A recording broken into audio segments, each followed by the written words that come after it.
Hello, BookTube. Welcome back to this channel. So today I'm going to be reviewing Mickey Spillane's The Body Lovers, um, the technically 10th Mike Hammer novel.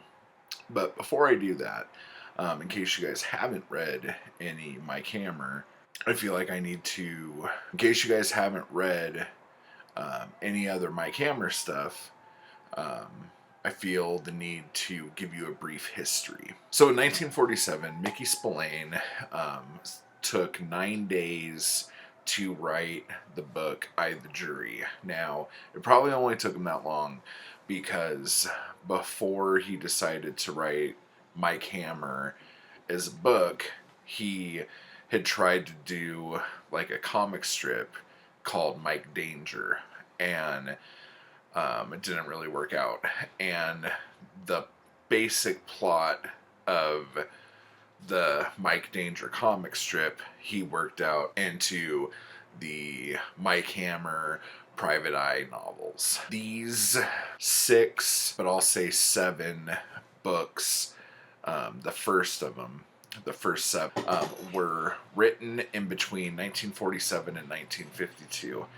And those books are what I like to call the pre-J-Dub era. Okay, now I call them that because after the 7th book, which is technically the 6th book, and I'll talk about that in a second, Kiss Me Deadly in 1952, he became a Jehovah's Witness and didn't write another Mike Hammer book for 10 years until 1962's The Girl Hunters. So because of that, and I think I said it before, the thing I liked about that is that 10-year gap was also 10 years to Mike Hammer. Like, he had been out of work for 10 years, wasn't working, shell of a man, the whole thing. And the post-J-Dub years is kind of where I'm at right now.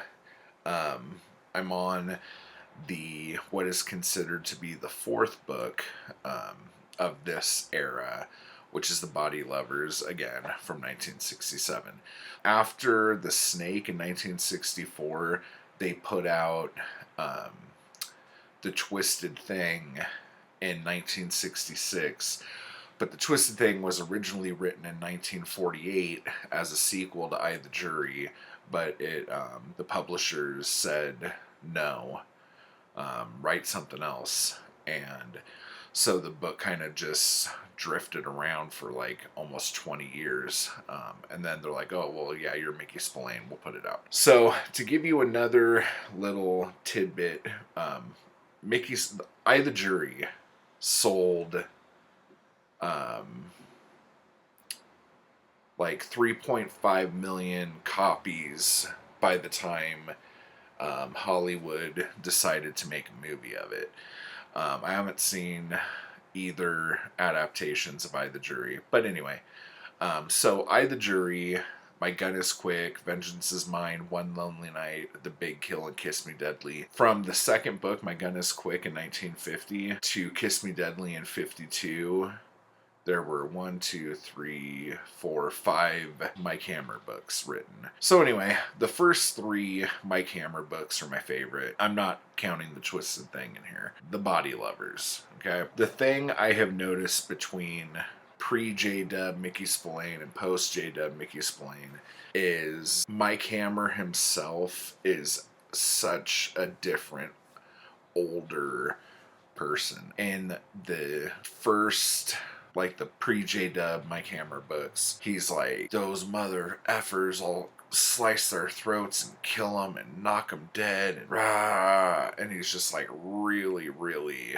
like gung-ho. And with the like post-J-Dub books, he's not like that. He's way more calm, way more subdued, except there's a storyline that connects the Girl Hunters and the Snake that is actually pretty epic for a Mickey Spillane book so far for me. But other than that storyline, he's very much more subdued. A lot of people don't like Mickey Spillane because of how like right wing he is and like anti-communist, and just like a 1950s PI, you know, like what the hell is he gonna be like? So anyway, this book written in 1967, there's like a different war going on. The times are different than they were in the late 40s. Just he himself is different. So how this story takes off, Mike Hammer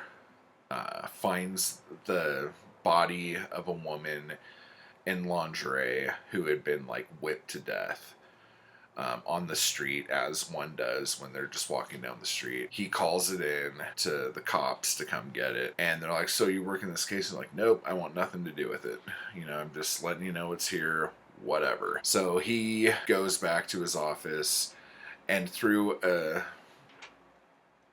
couple events that take place, he ends up getting contacted by a guy that he put away years ago who wants him to help him find his sister because he's in prison and he can't do it.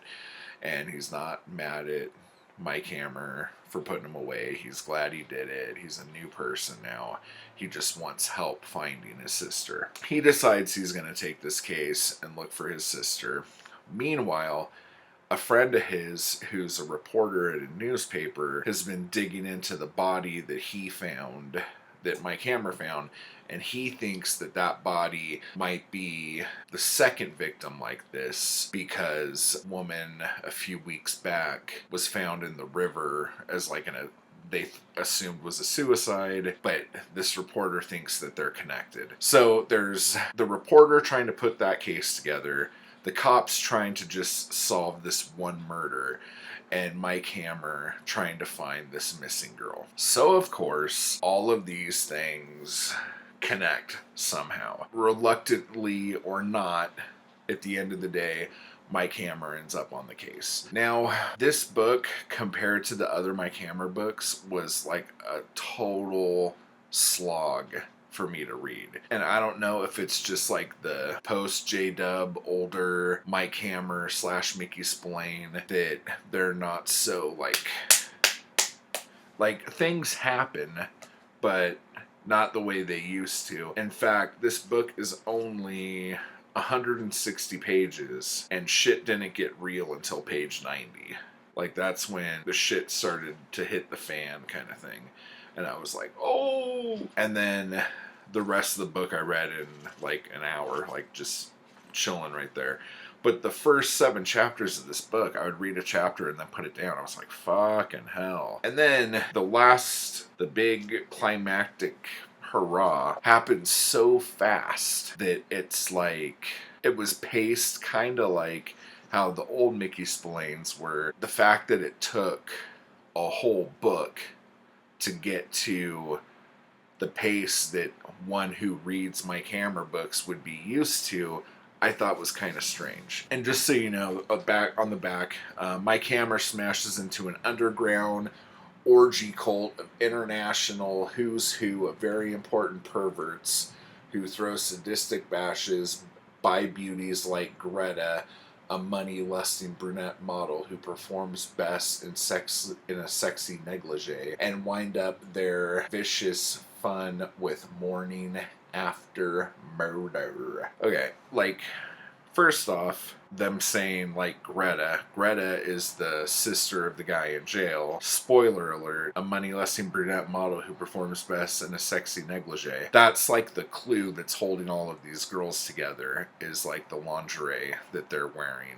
when they're found. So, that gives you, like, a spoiler that you don't actually really get until probably halfway through the book, which is kind of stupid. The book, for me, was kind of flat, but I don't think it's the book. I think it's Mike Hammer in this period. Mike Hammer seems flat. There's one more book I have to read in this like section of Mickey Spillane's life, and that's Survival Zero. I'm reading that next month. And then there were 2 other books that he wrote, Mike Hammer books, The Killing Man. So Survival Zero was out in 1970.